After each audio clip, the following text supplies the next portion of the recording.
آج بھی ایک مسئلہ آپ کی خدمت میں شراب کے سلسلے میں نجاست شراب کے حوالے سے اور اس نجاست سے متعلقہ ایک مسئلے کے سلسلے میں، جیسا کہ آپ کی خدمت میں پہلے عرض ہوا کہ شراب نجس العین ہے، ہر مائع مسکر نجس ہے اور اس سے بچنے کی تاکید ہوئی ہے، لہذا شراب کے قریب بھی نہ جانا، اور جس ہوٹل میں انسان کو کام کرنا ہے اگر اس ہوٹل میں شراب کا کام ہوتا ہے اور وہاں انسان آلودہ ہو جاتا ہے کام کے سلسلے میں کہ اسے ایسا کام کرنا پڑتا ہے کہ جس میں وہ شراب پیش کرے یا شراب کھانے میں ملا دے، مثلا اسے مدد کرنی ہے، تو وہ کام بھی حرام ہے اور انسان مومن، انسان مسلمان کے لیے جائز نہیں ہے کہ ایسی نوکری کرے۔ اسی طرح سے آج کا سوال بھی یہ ہے کہ بعض مٹھائیاں بنانے والے کمپنیاں، شاید یہاں تو شاید آپ یقین سے نہ کہہ سکے، باہر ممالک میں یہ کام یا بالیقین ایسا ہوتا ہے، ان میں الکوہل شامل ہے، شراب میں شامل کرنے والا الکوہل اس میں شامل ہے، مشروبات اس کا استعمال کیا جاتا ہے یا ایسی مشروبات اس میں ڈالتے ہیں جن میں الکوہل ہے یا براہ راست الکوہل ان میں، وہ الکوہل جو کہ نجس ہے اور شراب والا الکوہل ہے، صنعتی نہیں ہے، صنعتی الکوہل پاک ہے،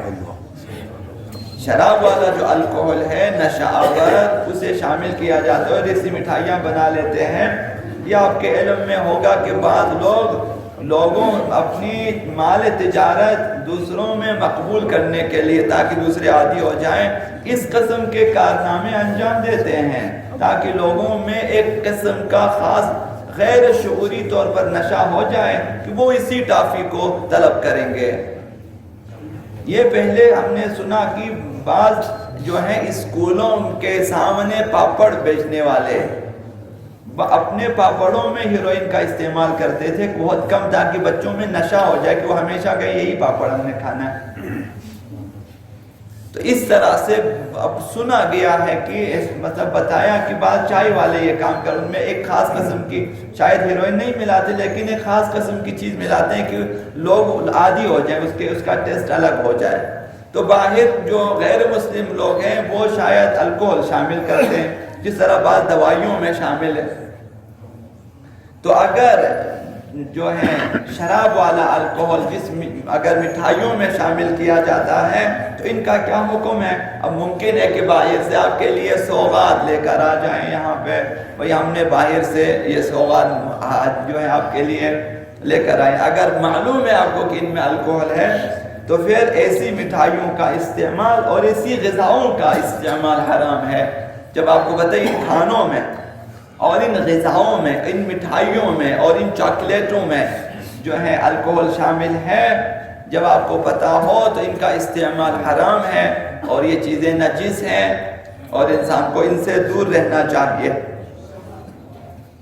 اور شرابی شخص کے بارے میں ایک دو حدیثیں عرض کرنی ہے، غالباً ایک حدیث عرض کرنی ہے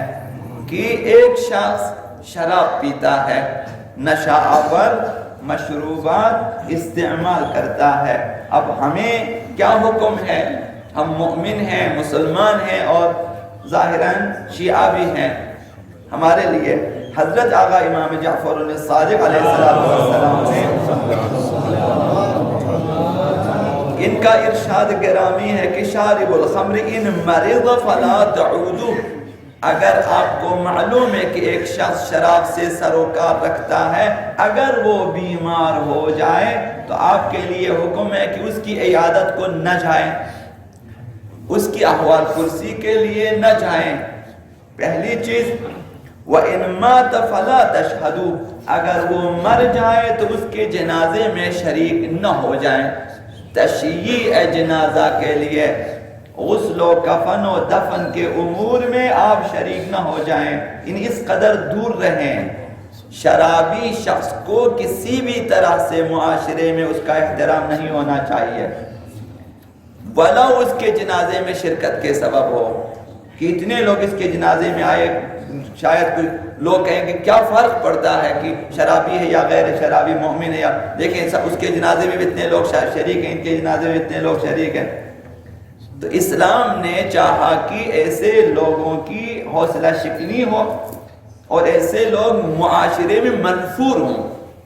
کہ ان کا احترام نہ ہو۔ البتہ بعض مراتب میں امر معروف نہی عن منکر کے بعد شاید یہ مراحل ہیں، جب آپ نے دیکھا کہ یہ شخص ماننے والا نہیں ہے تب یہ احکامات ہیں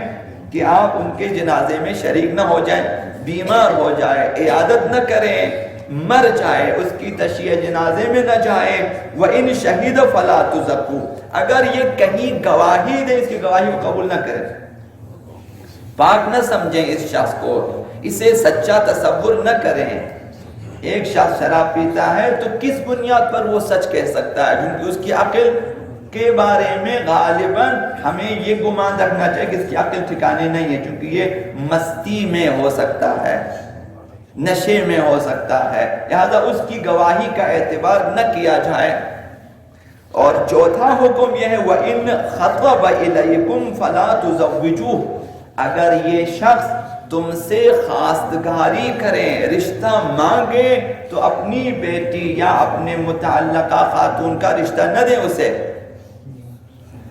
جن اشخاص اور جن گھرانوں میں شراب کا کاروبار ہے یا سروکار ہے شراب کے ساتھ، وہاں بیٹی نہ دیں، سختی سے منع کیا گیا ہے۔ وَإِنْ خَطَبَ إِلَيْكُمْ فَلَا تُزَوِّجُوهُ، اگر شراب والے تم سے رشتہ مانگے تو انہیں رشتہ نہ دیں۔ فَإِنَّ مَنْ زَوَّجَ، اب اگر اسی بات پہ تاکید کی، اگر کسی نے رشتہ دیا شراب والے گھر میں شراب پینے والے شخص کو، فَإِنَّ مَنْ زَوَّجَ ابْنَتَهُ شَارِبَ الْخَمْرِ، کسی شرابی کو اگر اپنی بیٹی کا رشتہ دیا، فَكَأَنَّمَا قَادَهَا إِلَى الزِّنَا، گویا اس نے اپنی بیٹی کو زنا کے لیے روانہ کیا۔ یعنی مثال یہ ہے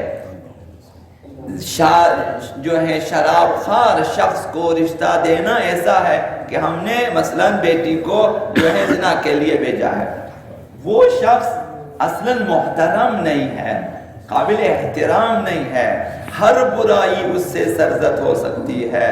کسی بھی قسم کی برائی اس سے بعید نہیں ہے، یہ منع کیا ہے کہ رشتہ نہ دیں۔ تو اب مومنین ہیں، اپنی بیٹیوں کے لیے جب رشتہ دیکھنا ہو حتماً اس نقطے کو ذہن میں رکھیں کہ یہ لوگ جرسی، ہیروئنی، شرابی اور ایسی چیزیں تو نہیں ہیں۔ بعض لوگ بعد میں پچھتا گئے ہیں، ہمیں معلوم ہے کہ آ کر بیان کیا کہ ابھی ہمیں پتہ چلا کہ یہ چرس پیتا ہے، ابھی پتہ چلا کہ یہ ہیروئن پیتا ہے، ابھی پتہ چلا یہ شیشہ پیتا ہے۔ اب آپ پہلے معلوم کریں، اس سے پہلے کہ بیٹی طلاق لیں، اب اس سے پہلے معلوم کریں اگر یہ شخص آلودہ ہے کسی بھی قسم سے، چھوٹا نشہ یا بڑا نشہ، تو جو ہے رشتہ نہ دیں۔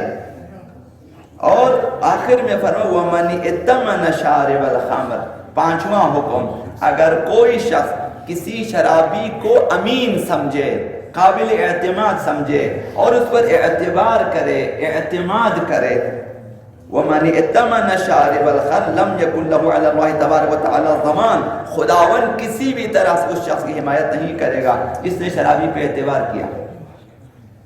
تو شرابی شخص کے بارے میں یہ کہ اسے تقریباً سوشل بائیکاٹ ہونا چاہیے، مگر یہ کہ آپ کو معلوم ہو کہ میرے آنے جانے سے، میرے اس کے ساتھ سلام دعا رکھنے سے یہ ٹھیک ہو سکتا ہے، ایسی امید ہے تو آپ بے شک تعلقات رکھیں اسی امید پر، نہ کہ خود آلودہ ہو جائیں۔ اگر ایسی امیدیں نہیں ہیں تو سوشل بائیکاٹ ہونا چاہیے